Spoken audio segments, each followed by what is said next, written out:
Back here in New Mexico, 30 years ago this month, a young woman's disappearance made national headlines and it rocked the small community of Belen. To this day, her family and friends are still searching for answers. اختفت تارا كاليكو في بيلين، نيو مكسيكو بالولايات المتحدة ب20 سبتمبر 1988. وبعد عام تم العثور على صورة لفتاة مقيدة ومغلق فمها بواسطة تيب. هل كانت هذه الصورة لتارا كاليكو أم لا؟ حتى تعرفون تفاصيل القضية تابعوا القصة للنهاية.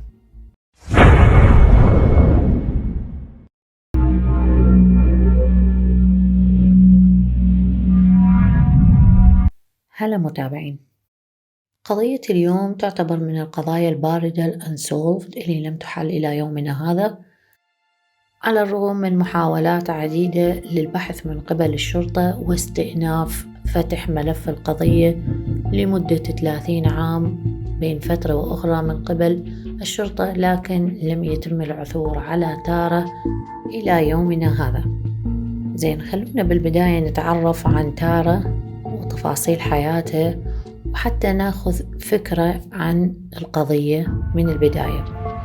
في صباح يوم 20 سبتمبر 1988 تارا كاليكو اللي كان عمرها 19 عام ذاك الوقت كانت مهووسة برياضة ركوب الدراجات. كان عندها دراجة وردية اللون، كل يوم معتادة أنه تأخذ الدراجة وبفترة معينة من الصباح تمارس رياضتها وترجع للمنزل. منزل تارا كان في مقاطعة فالنسيا، نيو مكسيكو. عند الساعة 9:30 صباحاً في يوم 20 سبتمبر 1988 تارا كعادتها غادرت المنزل حتى تقوم برياضتها الصباحية وركوب الدراجة.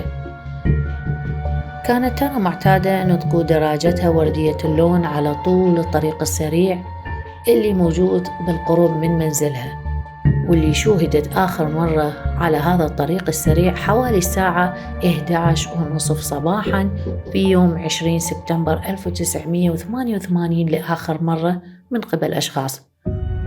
وبنفس التوقيت كان توجد شاحنة على نفس الطريق بالقرب من تارا وكأنما كانت تراقبها. وبعد هذا التوقيت بهذا اليوم ما حد شاف تارا. كان المفروض على تارا أن تعود للمنزل قبل الساعة 12 ظهراً، لكن لما عدت الساعة 12 ظهراً والدتها وزوج والدتها جون خرجوا حتى يبحثون عنها. ثاني يوم استمر البحث وتوسع أكثر. ما تم العثور على تارا، ولكن تم العثور على جهاز ووكمان، وهو عبارة عن مسجل يستعمل الأشخاص، شريط كاسيت صغير يمكن أن ينقل لأي مكان، واللي يحبون يستمعون للأغاني طول اليوم يستطيعون أن يستعملون هذا الشريط. وبما أنه تارا كانت ذاهبة لممارسة الرياضة فوجود الووكمان كان مهم عندها. نرجع ونقول أنه ما تم العثور على تارا، ولكن تم العثور على هذا الجهاز، جهاز الووكمان، على بعد 100 ياردة من الطريق السريع اللي كانت سارة متعودة تمارس رياضتها الصباحية وركوب الدراجة خلاله، وكان هذا الطريق السريع 47. ومن خلال الفحص والبحث من قبل أهلها عثروا على آثار أقدام موجودة يعني على الطريق السريع عند مكان وجود جهاز الووكمان. وهذا الموضوع جعلهم يعتقدون أنه حدث شجار ما بين تارا وما بين الشخص أو ما بين أشخاص ممكن أن يكونوا موجودين. وأيضا من الأشياء اللي تم العثور عليها داخل هالمكان هو بقع زيت.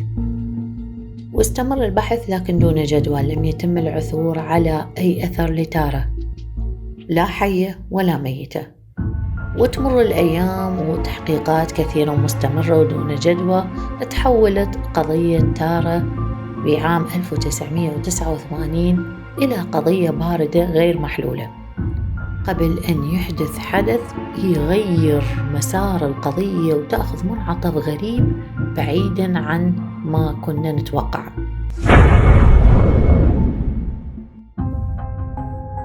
في 15 يونيو 1989 توجهت مرأة في منطقة بورت سان جو بفلوريدا واللي تقع هذه المنطقة على بعد 1200 ميل من بيلين، المنطقة اللي كانت تسكنها تارا واللي اختفت بداخلها. هذه المرأة توجهت برحلة ونزلت حتى تشتري أغراض ولوازم الرحلة من متجر أو ماركت الحي اللي موجودة به.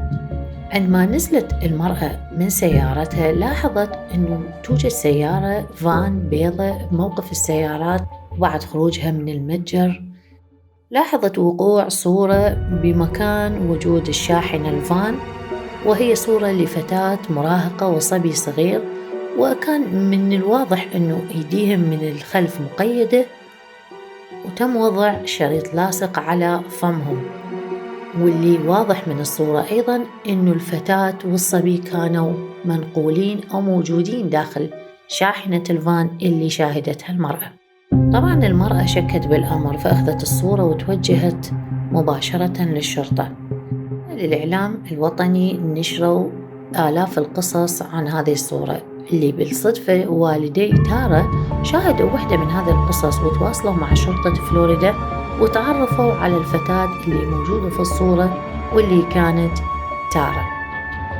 أما الصبي اللي كان مقيد أيضاً وموجود في جانب تارا داخل الصورة كان اسمه مايكل هنلي، واللي أيضاً والدي تعرفوا على الصورة من خلال ظهورها على وسائل الإعلام الوطنية.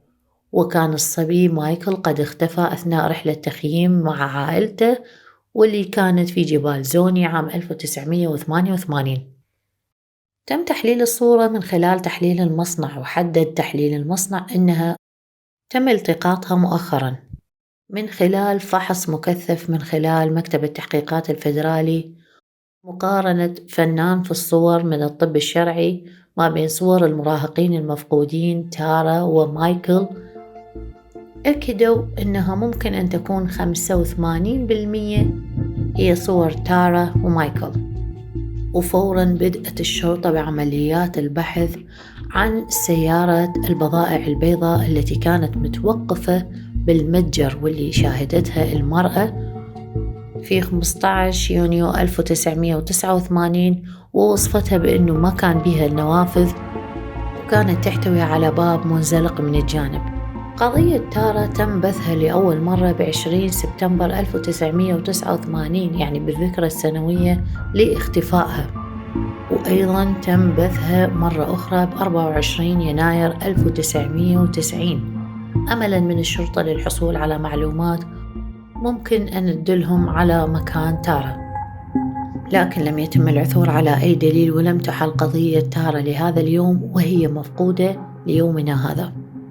أما الصبي مايكل اللي موجود بالصورة إلى جانب تارا تم العثور على جثة على رفاته عام 1990 بعد بحث مستمر من قبل الشرطة، وتم العثور عليه على بعد أميال قليلة من المخيم اللي كان متواجد مع والده داخله، واختفى بعدها وما شاهد أحد.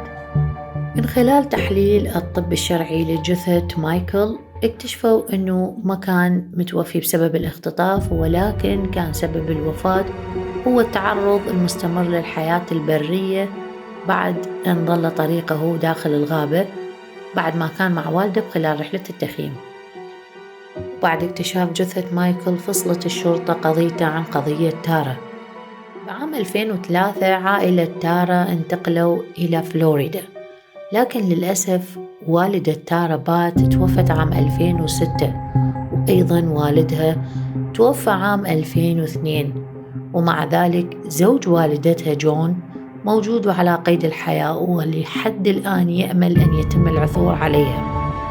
بعام 2008 مسار قضية تارا تغير تغيير جذري. المحققين اعتقدوا أن تارا مو هي الفتاة اللي تظهر داخل الصورة، بس شلون؟ ظهر شاهد بقضية تارا ولكن كان على فراش الموت واللي اسمه هنري براون.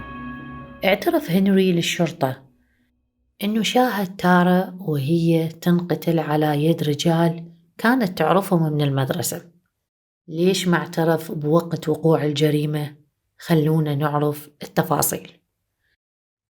بعد اختفاء تارا لاحظ هنري بعد ما كان داخل قبو منزل شخص اسمه لورنس روميرو جونيور.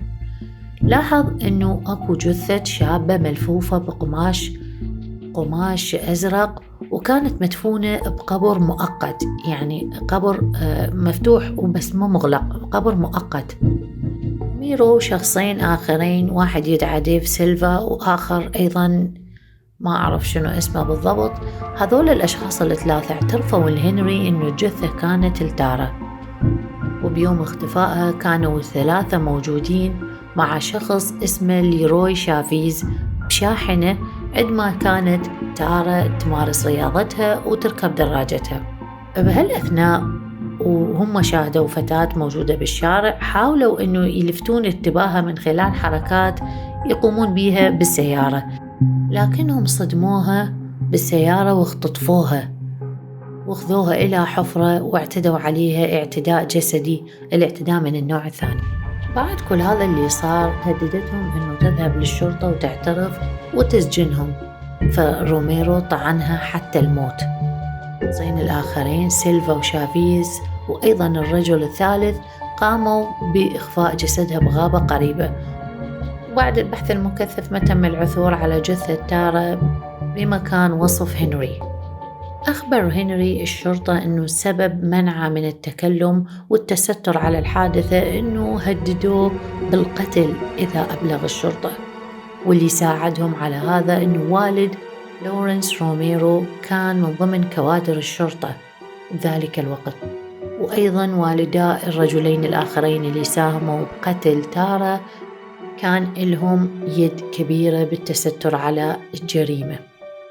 يضيف هنري ويقول أنه تم التخلص من جثة تارا في بركة ماء موجودة بالقرب من أحد منازل المجرمين، وأيضا تم التخلص من دراجتها بساحة الخردة. إضافة إلى اعتراف هنري تقدم شخص آخر واعترف للشرطة أنه أحد المشتبه بهم اعترف له هو الآخر قتلهم لتارا. روميرو المنفذ للجريمة انتحر عام 1991، وعلى الرغم من شهادة الشهود لكن لم تعثر الشرطة على جثة تارا مطلقا، وما توجهت أي اتهامات للمشتبهين به الآخرين بالقضية. بعام 2017 صديقة تارا ميليندا سكوبيل وأيضا أختها أنشأوا بودكاست تحقيق خاص بهذه القضية، وهم يعملون الآن على فيلم وثائقي حول هذا الموضوع. وبأكتوبر 2019 مكتب التحقيق الفيدرالي حدد مكافأة قدرها $20,000 مقابل معلومات تؤدي لحل قضية تارا المعقدة. قضية تارا غريبة بعض الشيء، يعني بيها غموض. بوضح النهار وبطريق عام تختفي فتاة هي ودراجتها بدون أن يتم العثور على أثر لحد الآن. يهمني رأيكم بالتعليقات، وشنو رأيكم بقصة تارا، وشنو اللي صار بيها، وشنو السيناريو الأرجح لاختطاف واختفاء تارا. شكراً.